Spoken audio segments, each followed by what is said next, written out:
Šta je tačno dollar cost averaging ili ti popularan DCA? Ukoliko želite da ulažete u kriptovalute, ovo je jedan popularan model koji vam može pomoći da kupite kripto po jeftinijoj ceni.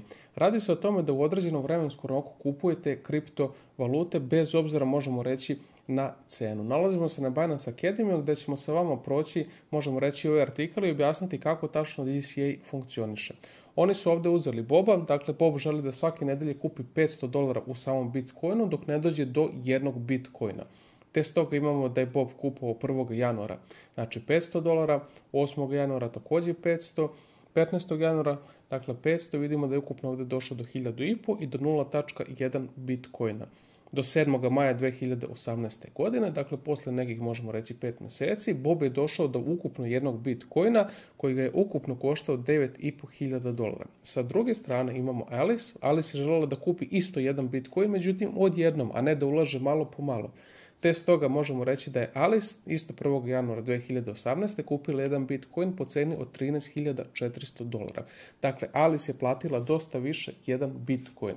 To ćemo objasniti sada i na primjeru samoga Bitcoina. Na primjer, možemo otići ovdje na Binance, na moj jednodnevni ili jednonedeljni chart i sada ukoliko biste željeli da kupujete Bitcoin, dakle svake nedelje i na primjer počeli ste da ga kupujete ovdje. Dakle, prve nedelje ste kupili Bitcoin za $47.000, sljedeće za 44, sljedeće opet za 41 i tako dalje. U suštini, vi kada dođete, na primjer, možemo reći do ovdje, da je Bitcoin bio 20.000, vi ste Bitcoin kupovali između, možemo reći, 47 i 20.000. A ukoliko bi kupili jedan Bitcoin, dakle po ovoj ceni od 47.000, taj isti Bitcoin biste platili mnogo više. Naravno, s druge strane treba napomenuti da ukoliko se nalazite u uzlaznom periodu, prvi Bitcoin, odnosno prvi deo Bitcoina kupujete na primjer 28.000, drugi na 33 i tako dalje. Samim tim dollar cost averaging će biti veći. Međutim, ono što je, dakle, možemo reći, cilj ove taktike je da vam da mogućnost da kupite kriptovalute po nižoj ceni ili prosto da ulažete, možemo reći, na određenom vremenskom periodu. Ukoliko, na primjer, imate platu svakog mjeseca i svakog mjeseca želite da ulažete u kriptovalute, naravno, posle određenog vremenskog perioda, ukoliko mislite da će te kriptovalute otići gore, samim tim, možemo reći, dobijate bolju cenu ili popularan entry, kako se to kaže u kripto svetu, samih kriptovaluta.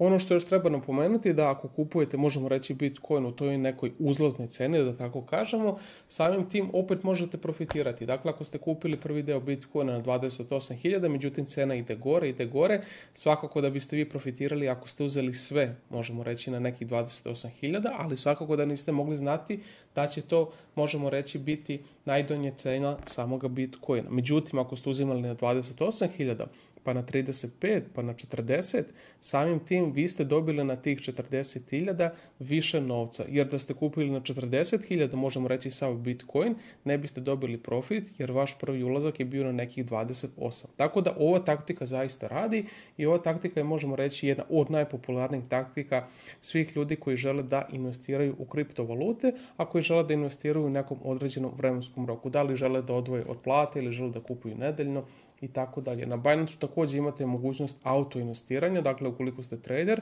ona je nešto malo kompleksnija, nju ćemo objasniti u nekom od budućih videa, ali vi možete na vašem Binance nalogu auto investirati, dakle u kriptovalute, odnosno raditi taj DCA. Sve što je tu potrebno je da povežete vaš nalog, da kažete šta želite da kupujete, kada i koliko, i Binance to radi automatski za vas. Evo, ovo su bile same osnove DCA, a sada znate šta je tačno DCA i kako se koristi u samom kripto svetu. Ukoliko imate nekih pitanja, napišite dole u komentaru, odgovorit ću vam u rekordnom roku.